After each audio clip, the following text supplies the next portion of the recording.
Price action course के तीसरे episode में आपका स्वागत है। आज हम मार्केट ट्रेंड्स की गहराई में उतरेंगे। सोचिए कि आप स्टॉक मार्केट में 3 साथियों के साथ यात्रा कर रहे हैं, एक लॉन्ग टर्म इन्वेस्टर, एक स्विंग ट्रेडर और एक इंट्राडे ट्रेडर। हर कोई मार्केट को अलग अलग तरीके से देखता है, उनके ध्यान में रखे गए टाइम फ्रेम के आधार पर।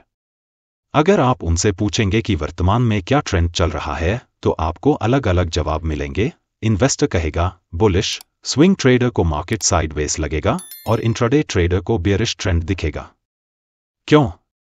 यह सब नजरिए की बात है, जो उनके ट्रेडिंग स्ट्रैटेजीज के अनुसार टाइम फ्रेम्स पर निर्भर करता है।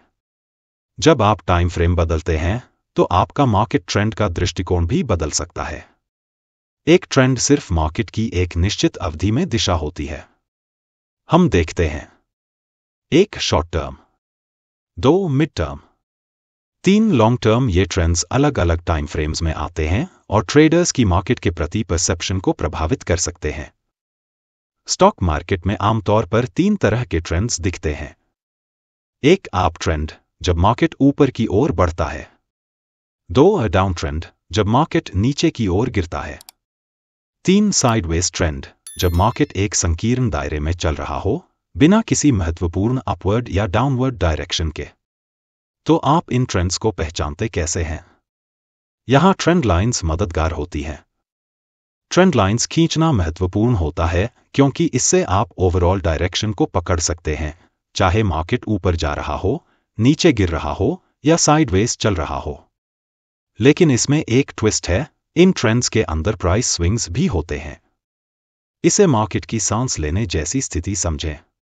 जब प्राइस मजबूती से ऊपर जाता है, तो उसे इंपल्स मूव कहते हैं। यहां मार्केट अपनी ताकत दिखाता है। इसके बाद अक्सर एक करेक्टिव मूव आता है, थोड़ी गिरावट, जब ट्रेडर्स मुनाफा लेते हैं, लेकिन ट्रेंड जारी रहता है। इन स्विंग्स को पहचानकर आप यह तय कर सकते हैं कि कब वेव के साथ चलना है और कब रुकना है। एलियट वेव थ्योरी में इंपल्सिव वेव्स ट्रेंड को फॉलो करती हैं, अप ट्रेंड्स में प्राइसेस को ऊपर और डाउन ट्रेंड्स में नीचे ले जाती हैं। करेक्टिव वेव्स ट्रेंड के खिलाफ चलती हैं। इंपल्सिव वेव्स मजबूत और आक्रामक होती हैं और इनमें अक्सर बड़े कैंडलस्टिक्स होते हैं। इन वेव्स को पहचानकर आप मार्केट की अगली मूव का अंदाजा लगा सकते हैं और सही दिशा में रह सकते हैं। अब थोड़ा और गहराई में जाते हैं। हायर हाई तब होता है जब प्राइस पिछले हाई से ऊपर जाता है, जो अपट्रेंड को दर्शाता है। हायर लो तब बनता है जब प्राइस नीचे गिरता है, लेकिन पिछले लो से ऊपर रहता है, मतलब सेलिंग का दबाव कम हो रहा है।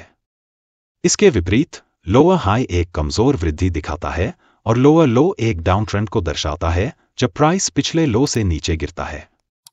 हायर हाइस और लोज अप ट्रेंड को संकेत देते हैं, जिसमें वैल्यू बढ़ रही होती है, जबकि लोअर हाइस और लोज डाउन ट्रेंड और वैल्यू में गिरावट को दिखाते हैं। अब हम इस पाठ के मुख्य भाग में आ गए हैं। Higher high, higher low, lower high और लोअर लो का उपयोग करके हम एक ट्रेंड लाइन खींच सकते हैं। 3 से अधिक पॉइंट्स को जोड़े ताकि यह वैलिड हो। हर प्राइस राइज के बाद यह अक्सर अपर लाइन को छूता है और फिर गिरता है, जो लोअर लाइन पर आकर रुकता है। यह प्रक्रिया तब तक चलती रहती है जब तक कि कोई ब्रेकआउट या ब्रेकडाउन नहीं हो जाता। ट्रेंड लाइंस को फॉलो करने के पीछे कोई जादू नहीं है, यह सिर्फ डिमांड और सप्लाई और सपोर्ट और रेजिस्टेंस लेवल्स का खेल है। हम इन कॉन्सेप्ट्स को अगले एपिसोड्स में विस्तार से समझेंगे। ट्रेंड लाइंस का सही उपयोग करने के लिए याद रखें: 1. प्रोफेशनल ट्रेडर्स इंडिकेटर्स जैसे मूविंग एवरेजेस ADX का उपयोग करके ट्रेंड्स को कंफर्म करते हैं। 2. ट्रेंड लाइन का एंगल पर ध्यान दें। अगर यह 30 डिग्री से कम है, तो ट्रेंड बहुत तेज और अस्थिर हो सकता है। यह बेहतर होता है जब ट्रेंड का एंगल 45 डिग्री से अधिक हो। और 3. जितनी बार प्राइस एक ट्रेंड लाइन को छूता है, वह ट्रेंड उतना ही मजबूत हो जाता है। इस एपिसोड के अंत में अपने चार्ट्स पर ट्रेंड लाइंस खींचने का अभ्यास करें। जब प्राइस लोअर ट्रेंड लाइन से इंपल्सिव मूव शुरू करता है, तो खरीदें और अपर ट्रेंड लाइन को छूते समय बेचें। इस एपिसोड में जुड़ने के लिए धन्यवाद। अगले एपिसोड में और भी गहरे मार्केट डायनामिक्स की जानकारी के लिए जुड़े रहें। फिर मिलेंगे अगले एपिसोड में।